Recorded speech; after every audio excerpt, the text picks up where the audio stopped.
Video में हम लोग क्लास 8 हिंदी का चैप्टर 6 पढ़ने वाले हैं, जिसका नाम है बिहारी के दो है। तो इस वीडियो में हम लोग इस चैप्टर का A to Z क्वेश्चन है जो सॉल्व करेंगे।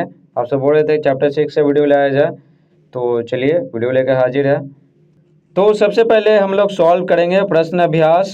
तो प्रश्न अभ्यास में क्या है, पार्ट्स है। उन दोहों को लिखिए जिनमें निम्न बातें कही गई हैं। ठीक है, तो क है वहाँ आडंबर व्यर्थ है, बेकार है। तो क्या है पहला सवाल, वह आडंबर व्यर्थ है। तो देखिए उत्तर लिखेंगे, जप माला छापे तिलक सरै न एको कामू, मन कांचे नाचे वृथा सांचे रांचे रामू। इसमें बताया गया है कि वह आडंबर क्या व्यर्थ है। ठीक है ना, वृथम इसका होता है व्यर्थ, बेकार। ठीक है, अगला है ख नंबर, नम्रता का पालन करने से ही मनुष्य श्रेष्ठ बनता है। तो ये कौन सा श्लोक में है, इस श्लोक में है। नर की अरु नल नीर की गति, एकै करी जोए, जे तो नीचो हवै चले ते तो ऊंचो होए। ठीक है, तो यही बोला गया। इसी में क्या है, नम्रता का पालन करने से ही मनुष्य श्रेष्ठ बनता है, इसका अर्थ है इसी में। ग नंबर है, बिना गुण के कोई बड़ा नहीं होता। तो इस श्लोक में है, बड़े न हुजय गुणन बिनु, बिरद बड़ाई पाए, कहत धतुरे सो कनक, गहनो गढ़ियो न जाए। समझे, तो इसी में है। अगला है घ, सुख दुख समान रूप से स्वीकारना चाहिए। तो इस श्लोक में है इसका अर्थ। तो उत्तर लिखेंगे, दीर्घ सांस न लेहु दुख, सुख साई ही न भूल, दई दई क्यों करतू है, दई दई सु कबूली। यही बोला गया है, कबूल करें, स्वीकारना चाहिए सुख दुख समान रूप से। अगला सवाल है 2 नंबर, दुर्जन के साथ रहने से अच्छी बुद्धि नहीं मिल सकते, इसकी उपमा में कवि ने क्या कहा।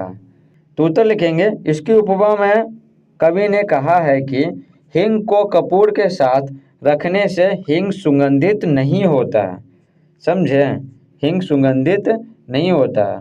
बिल्कुल इसी प्रकार से अगर हम बुरे व्यक्तियों के साथ रह रहे हैं तो अच्छा आचरण कैसे सीखेंगे। 3 है, रिक्त स्थानों की पूर्ति कीजिए।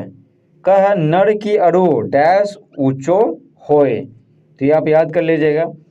तो देखिए, नर की अरु नल नीर की गति, एकै करी जोए, जे तो नीचो हवे चले ते तो ऊंचो होए। ठीक है, तो यहाँ से यहाँ तक खाली स्थान है ना, यहाँ से लेके ये और यहाँ तक आपको याद करना पड़ेगा।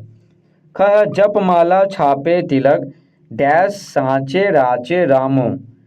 ठीक है, तो ये यहाँ पर यहाँ से लेकर यहाँ तक है। समझे, ये आपको याद करना पड़ेगा। तो क्या पढ़ेंगे, सरै न एको कामो, मन कांचे नाचे वृथा। ठीक है, बड़े न हुजे डैश गढ़ियो न जाए। तो खाली स्थान में पढ़ेंगे, गुणन बिनु बिरत बड़ाई पाए, कह धतुरे सो कनक गहनो। ठीक है, ये भरेंगे, गढ़ियो न जाए। तो ये भर लीजिएगा जो अंडरलाइन किया हुआ। दीर्घ सांस न लेहो दुख, डैश दई सु कबूली। तो बोला गया है कि सुख दुख है ना, दोनों स्वीकारना चाहिए समान रूप से। तो देखिए उत्तर लिखेंगे, यहाँ से लेकर सुख साई ही न भूल, दई दई क्यों करतू है दई। ठीक है, तो यहाँ तक लिख देंगे। आगे बढ़ते हैं। 4 है, गोपियों ने कृष्ण की मुरली क्यों छिपाई। तो उत्तर लिखेंगे, कृष्ण हर समय अपनी मुरली बजाने में मग्न रहते थे, जिसके कारण गोपियों को उनसे बातचीत करने का अवसर प्राप्त नहीं होता था। इसलिए गोपियों ने कृष्ण की मुरली छिपा दी। ठीक है, कृष्ण की मुरली छिपाई। वो चाहते थे ना गोपियाँ की कृष्ण उनसे बातचीत करे, लेकिन वो हमेशा मग्न ही रहते थे मुरली बजाने में, तो छिपाएंगे ही। अब पढ़ेंगे पाठ से आगे।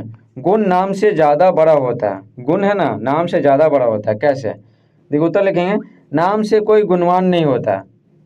जैसे धतुरे को भी कनक कहा जाता है, लेकिन उससे गहना नहीं बन सकता है। गुण रहेगा सोने जैसा था ना, बनेगा उससे गहना। 2 है, कनक शब्द का प्रयोग किन किन अर्थों में किया गया है। तो उत्तर लिखेंगे, कनक शब्द का प्रयोग 2 अर्थों में किया गया। समझे, 2 अर्थों क्या, सोना और धतूरा। तो हो गया, सोना और धतूरा में किया गया है। तीसरा सवाल है, हिंग को कपूर के साथ रखने से सुगंधित क्यों नहीं होता है। तो उत्तर लिखेंगे, हींग एक पादप पदार्थ और कपूर एक रासायनिक पदार्थ है। दोनों के अलग अलग गंध हैं, जिसके कारण हींग को कपूर के साथ रखने से सुगंधित नहीं होता है।